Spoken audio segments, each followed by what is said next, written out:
ምን ይላል ቃሉ? የሚዘጋ የሚከፍት የሌለ ይላል። የሚከፍት የሚዘጋ የሌለ እሱ የዩኒቨርስ አምላክ የዩኒቨርስ ጌታ ከቆለፈው ማንም አይከፍተው። የፈለገ ዘመድ ቢኖረኝ የፈለገ ሀብታም በሆን አይከፈትም። እሱ ከከፈተው ደግሞ ከጥልቅ ሰይጣን ሁሉ መጥቶ ክፉ ሰዎች በሙሉ ተሰብስበው በሬን ሊያዘጉት አይችሉም። ምክንያቱም እሱ ነው የከፈተው። የሚዘጋ የሚከፍት የለም። የሚከፍት የሚዘጋ የለም። እሱ ከከፈተው ማንም አይዘጋውም። እሱ ከዘጋው ደግሞ ማንም አይከፍተው።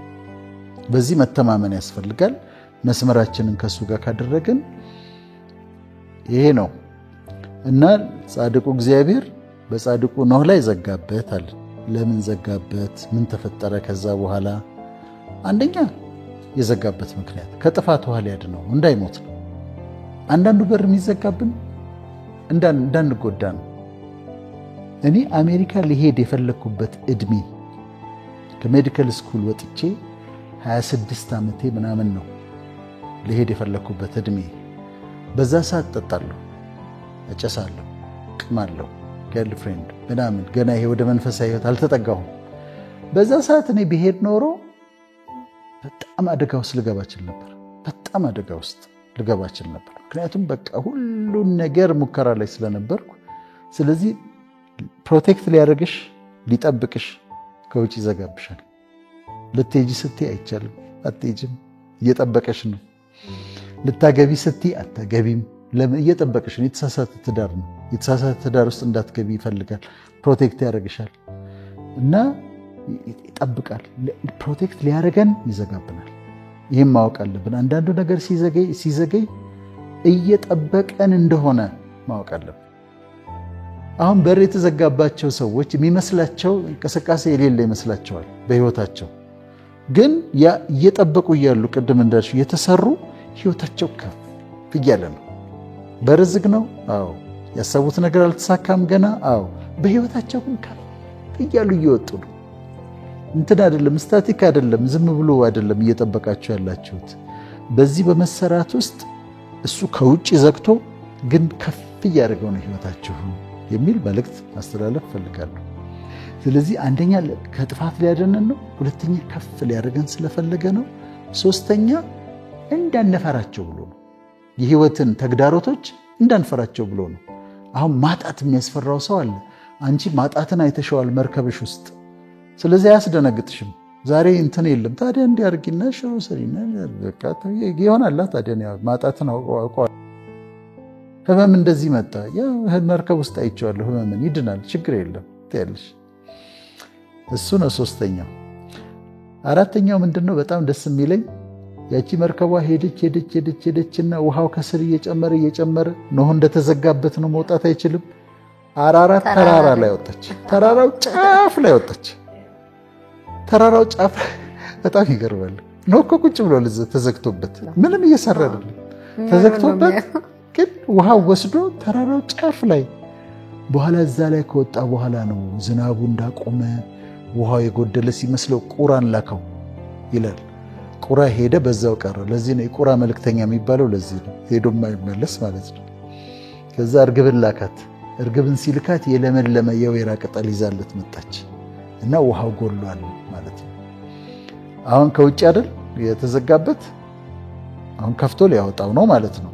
ግን ምን ላይ ወጥቷል? ተራራ ላይ ወጥቷል። በእግሬ ልውጣ ቢለው የማይወጣውን ተራራ፣ ልፋት የሚሆንበትን ተራራ፣ ድካም የሚሆንበትን ተራራ ፈጣሪ ከውጭ ዘግቶበት፣ ጨካኝ ነው የሚመስለው እኮ ጻድቁ በጻድቁ ላይ ሲዘጋበት፣ ከውጭ ዘግቶት ግን ውሃው ከፍ እያለ ተራራው ጫፍ ላይ ወጥቷል። አሁን እኮ በር ዘግታ የምታለቅሰዋ ነገሮች አልተሳኩልኝም ብላ የምታለቅሰዋ ሴት አታውቅም። ተራራው ጫፍ ላይ እኮ ወጥቷታል በህይወቷ። ከዛ በኋላ እኮ ኢዚ ነው፣ ነገሮች ቀላል ናቸው ከዛ በኋላ። እና ከፍ እያደረገሽ ነው፣ የተራራው ጫፍ ላይ እየወጣሽ ነው። አታልቅሺ፣ አታልቅስ ለማለት ነው። ከዛ አምስተኛውን መሰለሽ በሩ ተከፍቶለት፣ አሁን የዘጋው ነው የሚከፍተው፣ በጊዜው ይከፍተዋል። አሁን ለኖህ በጊዜው ከፈተለት። ከውጭ ነው የዘጋበት፣ ከውጭ ከፈተለት። ሲወጣ ኖህ ሁሉም ነገር አዲስ ሆኗል። ሁሉም ነገር ተለውጦ አዲስ ሆኗል። ምድር አዲስ ሆናለች። በፊት የነበረው የለም፣ ይሄም የሚርመሰመሰው የለም። ምድር አዲስ ሆኗል። ህይወትሽን በአዲስ ነገር ለመሙላት ሲፈልግ ፈጣሪ ይዘጋብሻል። ይዘጋና ያስቀምጥሻል። 2 ወር 2 ዓመት 3 ዓመት ዘግቶ ከዛ አታውቂም አንቺ ዘጋ ዘንዶ ምናምኑ ታየዋለሽ። ከዛ ከፍታው እየጨመረ ተራራ ላይ ከዛ ሲከፍተው ተከፍቶ ስትወጪ ሁሉ ነገርሽ አዲስ ነው። ላይፍ ላንቺ አዲስ ቢግኒንግ ነው። ኦል ኢዝ ኒው። ስለዚህ አዲስ ቢግኒንግ ለመስጠት ይህን ነው ከፍቶ ሲወጣ ተከፍቶለት ሲወጣ ሲያይ አዲስ ነው። ሁሉም ነገር አዲስ ነው። አሮጌው ነገር አልፏል። እንኳን ተዘጋ እንኳን ዘጋህብኝ የሚያስብል ነው። ስለዚህ ሁሉን አዲስ ሊያረግ ስለፈለገ ነው። 6ኛው ከወጣ በኋላ ምን አደረገ? እግዚአብሔር ምን አደረገለት? ቃል ኪዳን ገባለት። ካሁን በኋላ በውሃ እኔ አላጠፋም ማለት። ቀስተ ደመናን ባየን ቁጥር እኛ የምናስታውሰው ኖህን ነው። ኮቨናንት ነው፣ ቃል ኪዳን ነው። በር ይዘጋና ሁሉ ሰው ሲሳካለት አንቺ አይሳካልሽ። በር ይዘጋና ሁሉ ሰው ሲከናወንለት አንቺ አይከናወንልሽ። ሰው የሚያረጋውን አጥቶ ገንዘቡን የሚጫወትበት አንቺ ዕዳ ውስጥ ነሽ። ላንቺ ከባድ ነች። 2000 ብር ማለት ላንቺ ከባድ፣ 10000 ብር ማለት ላንቺ ከባድ፣ ለሌላው ሰው ደግሞ ቀላል። ዘግቶብሻል። ፋይናንስ ምንጭሽን ዘግቶታል። ስራውን ዘግቶታል። በረከትሽ ዘግቶታል ራሱ። ከዛ ስትወጪ ሁሉ አዲስ ነው። ልትወጪ ስትይ ግን የሚሆን ነገር አለ። ኪዳን ይገባልሻል። ሁለተኛ በውሃ አላጠፋም አላለም። ፍቅር ልጄ ሁለተኛ አትቸገር የሚልሻል። ሁለተኛ ችግርን አታዩ። ይህ እኔ ለእኔ እንደ ኖህ ውሃ ነው የሚል ቃል አለ ኢሳይያስ 54 ላይ። አታፍሪምና አትፍሪ። እየሰበክን አይደለም ግን ትምህርት ነው። ለሁሉም ይሆን ነው። አታፍሪምና አትፍሪ፣ አትዋረጂምና አትደንግጪ ይላታል። ምክንያቱም ብዙ ጊዜ አፍራለች። ብዙ ጊዜ ስላፈረች፣ ብዙ ጊዜ ውርደትን ስለቀመሰች ከእንግዲህ በኋላ ይላታል አታፍሪምና አትፍሪ፣ አትዋረጂምና አትደንግጪ። ከዚህ በፊት ብዙ ጊዜ ተዋርደሻል፣ ኖ ሞር። ከእንግዲህ በኋላ አትዋረጂ። ከዚህ በፊት ብዙ ጊዜ አንገት ደፍተሻል፣ ከእንግዲህ በኋላ ግን አንገት አትደፊ ብሎ ከዛ ይህ ለእኔ ይላታል እንደ ኖህ ውሃ ነው። የኖህ ውሃ በምድር ላይ ጥፋት እንደማይመጣ ተመልሶ አንቺ ካሁን በኋላ ጥፋት ውስጥ አትገቢ ይላታል። በርሽ ተዘግቶ አዝነሽ ተክዘሽ ከፍቶሽ ከውጭ ዘግቶብሽ እንዳትንቀሳቀሽ አድርጎ ልክ ሰዓቱ ሲደርስና በሩን ሲከፍት ግን ቃል ይገባልሻል። በፍጹም በህይወት ዘመንሽ ከእንግዲህ በኋላ አትዋረጅም፣ ከእንግዲህ በኋላ አታፍሪ፣ አትፍሪ፣ አትዋረጅም፣ አትደንግጪ ብሎ ቃል ይገባልሻል። ያ ጊዜ ካለፈ በኋላ በቀሪው ዘመንሽ እንደዚህ መዋረድ፣ ያ ችግር ተመልሶ አታዩ። ስለዚህ ቃል ኪዳን ሊገባልሽ የቃል ኪዳን ሰው ሊያረግሽ ሲፈልግ ይዘጋል። የመጨረሻ በዚህ ፕሮሰስ ውስጥ እሱን ታውቂዋለሽ። አንዳንዴ ምንድነው መጀመሪያ ህይወታችን ላይ ልክ በቃ ስንጠይቅ ይሰጠናል፣ ስንጠይቅ ይሰጠናል። ዝም ብሎ ዝም ብሎ የሚሰጥ አምላክ ይሆናል።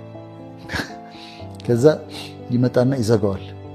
ይዘጋና ያስተምርሻል፣ ይሰራሻል፣ ብዙ ነገር ያሳርሻል። በዚህ ሂደት ውስጥ ፈጣሪን እያወቅሽው፣ ባህሪውን እያወቅሽው፣ እየፈራሽው፣ እያከበርሽው ትመጫለሽ። አሁን እግዚአብሔርን አውቃለሁ ለማለት አልደፍርም፣ ግን እንዳልዳፈረው አድርጎ ግን አስተምሮኛል። ማን እንደሆነ እንድፈራው አድርጎ ፍቅር መሆኑን አውቃለሁ፣ እንደሚወደኝ አውቃለሁ፣ ትሁት አምላክ እንደሆነ አውቃለሁ፣ ደግ እንደሆነ አውቃለሁ። ሲፈልግ አንስቶ እዛ ላይ መስቀል የሚችል ከዛ ደግሞ እኔ እኮ ምናምን እኔ እኮ በራሴ እንዲሆኝ ከፈለገ አውርዶ ማሽቀንጠር እንደሚችል አውቃለሁ። አትታበዩ፣ በኩራት አትናገሩ ያለችው ሐና ለዚህ ነው። አትታበዩ፣ በኩራት አትናገሩ ያለችው። እግዚአብሔር አዋቂ ነው ያለችው ለዛ ነው። በዚህ ሂደት ውስጥ ነገሮችሽ በተዘጉበት ሂደት ውስጥ እሱን ወደ ማወቅ እሱን የበለጠ መረዳት። ምክንያቱም አሁን እሱ ላይ ዲፔንደንት ሆነሽ ነበር። በሮች በተዘጉበት ሰዓት በየቀኑ ከሱ ለምነሽ መጠየቅ አለብሽ። እንዲያርግልኝ ማለት አለብሽ። ሁሉ ነገር ካለ ግን እኮ ሰው አንዳንዴ ትዝ ሲለው ነው የሚጸልየው። ምን ችግር አለ ታዲያ? ገንዘብ አለ አይደል? ያድርገው። ይሄ እንደዚህ ነው። ምን አጸለየ ታዲያ? ውጣና ግዛው ሂድና። ይሄ ልጅ ትምህርት ቤት ታዲያ ክፈልና አስተምራት። ምን ችግር አለ ነው የሚለው። በዚህ ሂደት ውስጥ ግን እያንዳንዷን ነገር ከሱ እጅ መቀበል ተምረሻል። እያንዳንዷን ነገር ከሱ መለመንን ተምረሻል። በዛ ሂደት ውስጥ አንድ ሰውን እንኳን የበለጠ የምታውቂው ከሱ ጋር ጊዜ ባሳለፍሽ ቁጥር ነው አይደለም? ልክ እንደዛው በጣም ዲፔንደንት ስትሆኝ ፈጣሪ ላይ የበለጠ እያወቅሽው ትመጫለሽ። ስለዚህ በር የተዘገባችሁ ነርቨስ አትሁኑ፣ ጥላችሁ አትሂዱ፣ ተስፋ አትቁረጡ፣ ጸልዩ፣ ጠብቁ ለማለት ነው።